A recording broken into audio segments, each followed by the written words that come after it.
Hello, welcome to সৌম্যান্ত্রী। আজ আমি share করব আমাদের কলকাতা থেকে ব্যাঙ্গালোর শর্ট ট্রিপ, জাস্ট আ ওয়ান ডে জার্নি। প্রথমে কলকাতার ডোমেস্টিক এয়ারপোর্টে গিয়ে সব এয়ারপোর্ট প্রসিডিউরস কমপ্লিট করে আমি আর সৌম্যজিৎ ঢুকে গেলাম এয়ারপোর্টের ভেতরে। তারপরে ভেতরটা একটু ঘুরে দেখলাম আর সৌম্যজিতের ক্রেডিট কার্ডের অ্যাক্সেসে ঢুকলাম কলকাতা এয়ারপোর্টের ট্রাভেল ক্লাব লাউঞ্জে। কলকাতা এয়ারপোর্টে একমাত্র এই লাউঞ্জটাই কিন্তু আছে, আর খাওয়ার ছিল খুব ভালো। আমার ফেভারিট ডিশ চিকেন বিরিয়ানি দেখেই আমি খুবই এক্সাইটেড হয়ে গেলাম, কারণ প্রায় কোনো লাউঞ্জেই খুব একটা বেশি বিরিয়ানি থাকে না। আর অনেস্টলি এই লাউঞ্জের বিরিয়ানি আমার খুব ভালো লেগেছিল compare to the other items. তার সাথে ছিল চিকেন চাপ, cold drink, salad, chicken soup, আরও অনেক রকম ডেজার্ট। খাওয়া দাওয়া শেষ করে আমরা অ্যানাউন্সমেন্ট শুনে ফ্লাইটের বোর্ডিং গেটে গিয়ে ফ্লাইটে উঠে পড়লাম। দেন আমরা রিচ করলাম ব্যাঙ্গালোর অ্যারাউন্ড 12:30 AM রাতে। সৌম্যজিতের ফ্রেন্ডসরা আমাদের রিসিভ করতে এসেছিল। ওদের গাড়িতে করে আমরা চলে গেলাম ওদের ব্যাঙ্গালোরের কমপ্লেক্সে। হাইওয়েটা ছিল খুব সুন্দর ব্যাঙ্গালোরের। ফ্ল্যাটে পৌঁছাতে পৌঁছাতে প্রায় 2 AM। ফ্রেন্ডসরা রান্না করেছিল কসুরি মেথি চিকেন আর পরাঠা। ডিনারটা ছিল অ্যাবসলিউটলি অসাম। পরের দিন অনেকদা আমাদের নিয়ে গেল ব্রেকফাস্ট করতে। আমি আর সৌম্যজিৎ খেয়েছিলাম ছোলা ভটোরা, সৃজিতাদি খেয়েছিল বড়া, আর অনেকদা খেয়েছিল ধোসা। আমরা 4 জন মিলে খেয়েছিলাম ব্যাঙ্গালোরের ফেমাস ফিল্টার কফি। জাস্ট দুর্দান্ত ছিল ওটা। তারপরে অনেকদার ফ্ল্যাটে গিয়ে সুইমিং কস্টিউম পরে নেমে পড়লাম কমপ্লেক্সের সুইমিং পুলে। সুইমিং করতে করতে খুব মজা করলাম আমরা। এবারে আসি লাঞ্চের পালায়। লাঞ্চে ছিল জিরে রাইস, এগ কারি, চিকেন।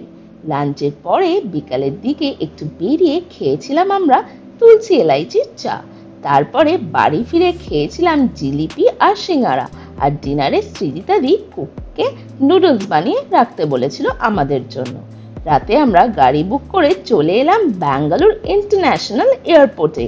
এয়ারপোর্টটা ছিল জাস্ট স্টানিং। সব এয়ারপোর্ট প্রসিডিউরস কমপ্লিট করে ঢুকে গেলাম এয়ারপোর্টের ভেতরে। ব্যাঙ্গালোর এয়ারপোর্টের ইন্টেরিয়র ছিল বিউটিফুলি ডেকোরেটেড। তারপর ডিউটি ফ্রিতে গিয়ে দেখলাম কিছু কিছু পারফিউমস অ্যান্ড অল। আবার ঢুকলাম আমরা একটা লাউঞ্জে। অনেস্টলি এয়ারপোর্ট লাউঞ্জ ছাড়া আমার মনে হয় ট্রিপটা আধুরা। লাউঞ্জে খেয়েছিলাম অনেক কিছু, পোলাও, চিকেনের অনেক item, grill potato, paratha, noodles, pasta, chocolate dessert, cold drinks. পুরোপুরি ফুললি স্যাটিসফাইড। তবে এয়ারপোর্টে ঢুকে গিয়ে আমরা কিন্তু ডিউটি ফ্রিতে প্রথমে গিয়েছিলাম, তারপরে আমরা গেছিলাম লাউঞ্জে। ব্যাঙ্গালোরের ইন্টারন্যাশনাল লাউঞ্জে এত এত আইটেম ছিল, ভাবছিলাম কোনটা ছেড়ে কোনটা খাবো, আর এতটাই টেস্টি। তারপর ফ্লাইট বোর্ডিং এর টাইম চলে এলো। ব্যাস আমরা খেয়ে দিয়ে পেট ফুল করে উঠে পড়লাম ফ্লাইটে। বেশ মজা করতে করতে আমরা চলে এলাম আমাদের মেইন ডেস্টিনেশন মরিশাস। তবে বন্ধুরা মিলে ফরেন ট্রিপ করতে কিন্তু বেশ মজা হয়। ব্যাঙ্গালোর থেকে মরিশাসের ফ্লাইট ছিল মোটামুটি 6 ঘন্টার। Finally we reached Mauritius and we were super excited to explore.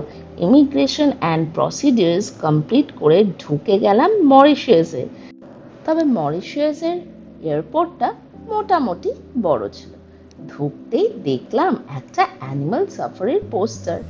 দেখেই আমি এত এক্সাইটেড হয়ে গেছিলাম না, কি বলবো তোমাদের।